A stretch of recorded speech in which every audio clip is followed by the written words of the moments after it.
नमस्कार साथियों, मेरा कॉर्पोरेट एपिसोड में आज मैं इस देश का बड़े बड़े कंपनी और छोटे छोटे कॉर्पोरेट कंपनी में प्रॉब्लम्स क्या है और इस प्रॉब्लम का सॉल्यूशन क्या है, इस बारे में विस्तार से बताऊंगा। पूरा वीडियो देखिए, सारे सवाल का जवाब इस वीडियो में रहेगा। मैं पिछले 20 सालों से मार्केटिंग और पब्लिक रिलेशन फील्ड में हूँ और ये मार्केटिंग और पब्लिक रिलेशन फील्ड से मैंने जो एक्सपीरियंस और बहुत सारी मल्टीनेशनल कंपनी के साथ अटैच होकर, मैं एक छोटी कंपनी में काम करता हूँ, लेकिन मैं बहुत खुशनसीब हूँ। बहुत सारी मल्टीनेशनल कंपनी के साथ अटैच होकर मैं काम किया और उस काम के अनुभव के जरिए मैं आज आपको बताऊँगा प्रॉब्लम क्या है और इस प्रॉब्लम का सॉल्यूशन क्या है। फिलहाल आपको मालूम है जो ऑटोमोबाइल इंडस्ट्री में एक बहुत बड़ा गिरावट आई सेल में, आप सभी को मालूम है। लगभग 32-35% गिरावट चल रही है ऑटोमोबाइल इंडस्ट्री में। अभी दिवाली के बाद का डेटा आया नहीं मेरे पास, तो मैं नज़र रखता हूँ। अब मेरा एक सवाल है, कोई भी बड़े मल्टीनेशनल ऑटोमोबाइल कंपनी होता है, उसका बोर्ड ऑफ डायरेक्टर्स होता है और बोर्ड ऑफ डायरेक्टर्स वो CEO वगैरह को अपॉइंट करते हैं। तो मेरा एक छोटी सी सवाल है, अगर लोगों के पास पैसा है, अगर लोग देश का अर्थव्यवस्था सही है, तो आप गाड़ी बेच रहे हो और वो आपका सक्सेस हो रहा है। लेकिन जब मंदी है तब गाड़ी बिक नहीं रहा है, उसका रिस्पॉन्सिबिलिटी कौन लेगा?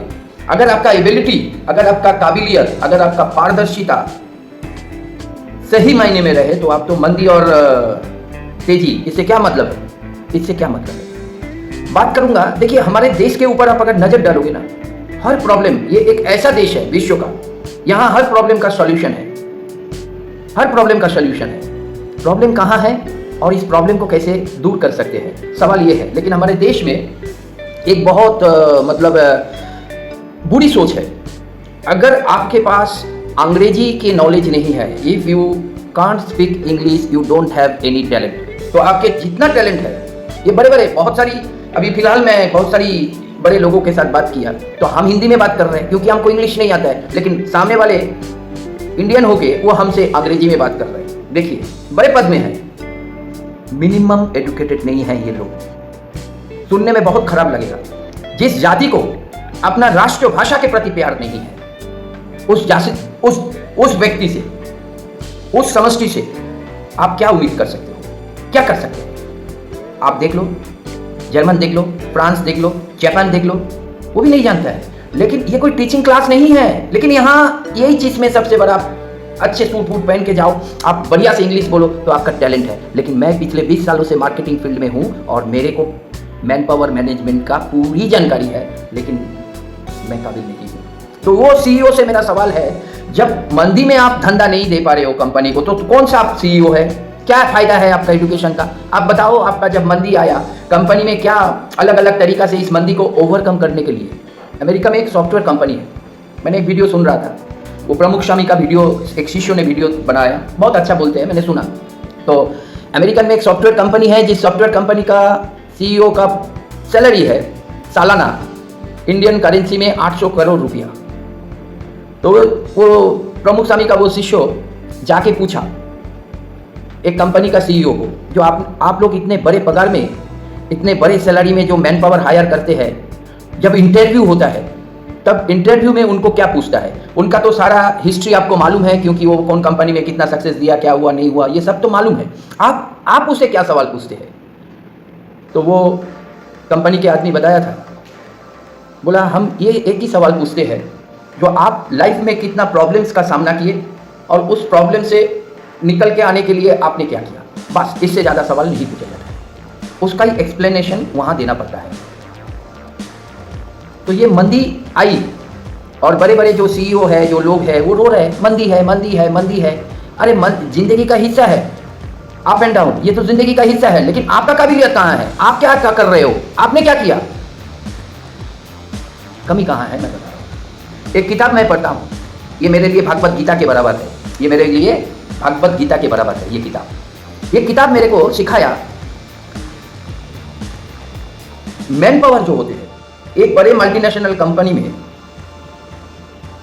Fund, opportunity, production, market potential, ये सारी जो चीज़ है, एसेट, लायबिलिटीज, ये सारी चीज़ जो है, इसका कोई मायने नहीं है। संस्था को आगे ले जाने के लिए इसकी कोई ज़रूरत नहीं है, इसकी कोई आवश्यकता नहीं है। मतलब है, ज़रूरत है, ऐसा नहीं, लेकिन ये संगठन को आगे नहीं ले जा सकता है, संस्था को ये आगे नहीं ले जा सकता है।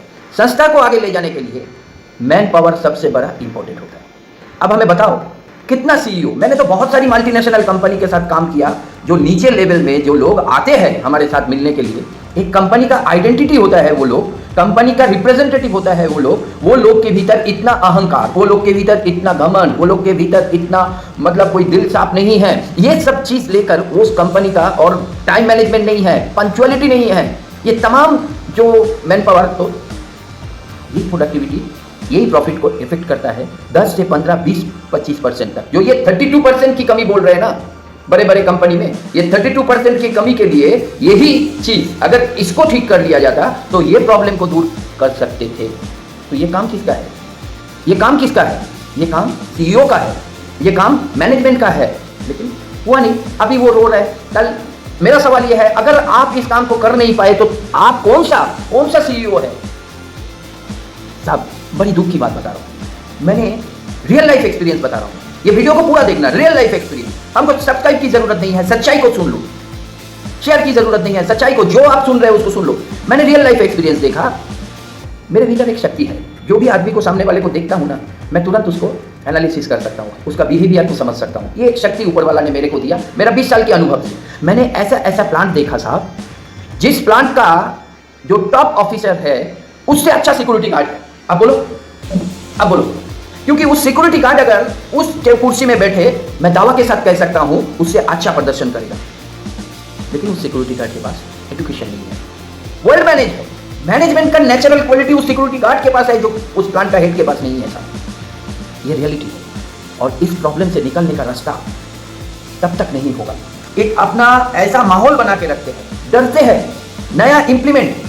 अभी 1993 में हीरो कप हुआ था, आप लोगों को मालूम होगा, तो उस टाइम पे बैन लड़ा, नॉट आउट रहा और बहुत अच्छा खेल रहा था, तो इंडिया के पास से हीरो का मतलब फाइनल था, निकल जाने वाला था। तो सिचुएशन के आधार पर उस वक्त के कैप्टन ने, शायद कपिल देव ने ही कहा था, वो बॉलिंग दे दिया था सचिन तेंदुलकर को, कुछ अलग किया ना, और वही सचिन तेंदुलकर का बॉल में ब्रायन लारा बोल्ड हो गया था। तो मार्केट में वो जो ट्रेडिशनल चल रहा है उसके हट के कुछ करना पड़ेगा ना, तभी तो आप सक्सेस होंगे आज के कंपटीशन मार्केट में। वो जो बड़े बड़े कंपनी हैं जो कॉस्मेटिक वगैरह बनाते थे, टूथपेस्ट वगैरह बनाते थे, तो जब तक तो चल रहा था, और जब एक अचानक रामदेव बाबा जी आ गए और पूरा मार्केट को कैप्चर करने लगा। अभी टूथपेस्ट तो बहुत आदमी देश में एक बड़े पैमाने पर हिस्सा रामदेव बाबा का टूथपेस्ट यूज करते हैं। आप क्या, अगर आपका मैन पावर सही रहता, अगर आपका मैन पावर सही दिशा में काम करता, कभी भी यह हमला हो सकता है। तो इस हमला से निपटने के लिए सेना, जब सीमा पार में आतंकवादी जब इधर घुसपैठ करते हैं, सेना कभी बोलता नहीं है हम नहीं जाएंगे, उसको सिर्फ ऑर्डर होता है हाँ जाएंगे, तो तुरंत पहुंच जाते हैं। मेंटली फिट है, ब्रिगेडियर जाते हैं, मेजर जनरल जाते हैं, कोई नहीं छुपाते हैं। और कॉर्पोरेट वर्ल्ड में हम देख रहे हैं जो ये कुछ हो ही नहीं रहा है, ये क्या हो रहा है, समझना चाहिए इस वीडियो को। मैंने पिछले 20 सालों से कॉर्पोरेट वर्ल्ड का बहुत नजदीक से देख रहा हूं ये सब खेल। कुर्सी का डर होता है, अब कुर्सी बचाए ना कंपनी को बचाए, कंपनी जाए बाहर में, वो अपना कुर्सी को बचाने के लिए काम करते हैं साहब, कुर्सी को। उसलिए नया ये देश में सारे उदाहरण है। जब तक मैन पावर को प्रॉपर्ली ट्रेन नहीं करोगे, जब तक मैन पावर को आप ठीक नहीं करोगे, तब तक सक्सेस नहीं होगा। और ये रोएंगे आप, मंदी है, तो आपका रोने के लिए आपको इतना पगार देता है कंपनी, सीईओ, मिस्टर सीईओ, आपका रोने के लिए पगार देता है क्या? आप क्या कर रहे हो? इस क्राइसिस से निकलने, उनको 800 करोड़ पगार मिलता है इंडियन करेंसी में, क्यों? क्योंकि उसको मालूम है how to overcome the problems. आप लोग तो जिंदगी में प्रॉब्लम का सामना ही नहीं किया, उसलिए 32% का गिरावट में आपको बहुत बड़ा प्रॉब्लम दिख रहा है, लेकिन ये कोई प्रॉब्लम ही नहीं था। अगर इसमें अलग अलग तरीका से आप मार्केटिंग की पॉलिसी अप्लाई करते तो ये प्रॉब्लम ही नहीं था, मंदी कोई प्रॉब्लम नहीं था, लेकिन मंदी को आप लोग प्रॉब्लम बना दिए। आप लोगों का काबिलियत पर सवाल है, ये आप लोगों का काबिलियत पर सवाल है, क्योंकि आप मैन पावर को अगर प्रॉपर्ली ट्रेन करते तो ये मंदी का सामना नहीं करना पड़ता। करोड़ों खर्चा करते हैं, मोटिवेटर आता है, वो बोलता है यस आई कैन, और सब हाथ उठा देते हैं। वही ईर्ष्या, वही गुस्सा, वही दूसरे को दबाने का प्रक्रिया, वही पार्शियलिटी, सारे के सारे चीज वहीं रह जाते हैं और करोड़ों रुपया लेके चले जाते हैं मोटिवेटर। जग में जाना है। मेरा एक दोस्त मेरे को जापानीज वर्क कल्चर में बताया, मैंने उस दोस्त का बात सुना, और उसके बाद मैं जिस दिन सुना उसी दिन घर आके मैं तकरीबन 40 यूट्यूब में वीडियो देखा। जापानीज वर्क कल्चर क्या है, कैसे वो लोग काम करते हैं, क्या करते हैं। अब हमें बता दो, इंडिया में जितने बड़े बड़े कॉर्पोरेट वर्ल्ड है, उसमें कितना कॉर्पोरेट वर्ल्ड के सीईओ ट्राई किया जो जापानीज टेक्नोलॉजी को आइडियल केयर कौन होता है? आप सचिन तेंदुलकर को आइडियल मानेंगे, आप नरेंद्र मोदी को मान सकते हैं, आप शाहरुख खान को मान सकते हैं, सौरभ गांगुली को मान सकते हैं, आप रतन टाटा को मान सकते हैं, किसी को भी मान सकते हैं, वो आपका आइडियल बन सकते हैं। तो क्यों नहीं जापानीज कोई सीईओ का, इस देश का कोई सीईओ सोचा जो जापानीज जो वर्क कल्चर है वही वर्क कल्चर हमारा कंपनी में चलेगा, इसके अलावा कोई वर्क कल्चर नहीं चलेगा और उसी का इंप्लीमेंट होना चाहिए।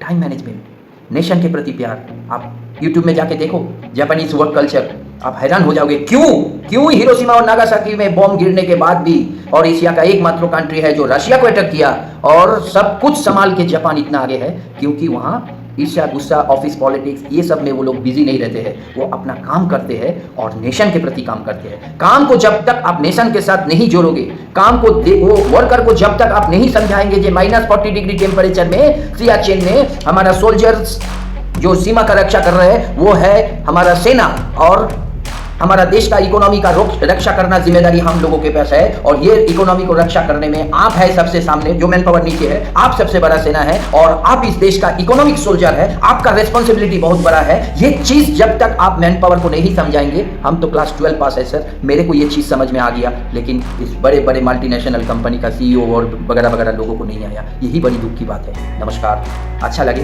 तो देखना और आगे इस तरह से कॉर्पोरेट वीडियो लाऊंगा। समय की कमी है, कुछ बात बताया, आगे और बात बताना है। बहुत बहुत शुक्रिया, बहुत बहुत धन्यवाद।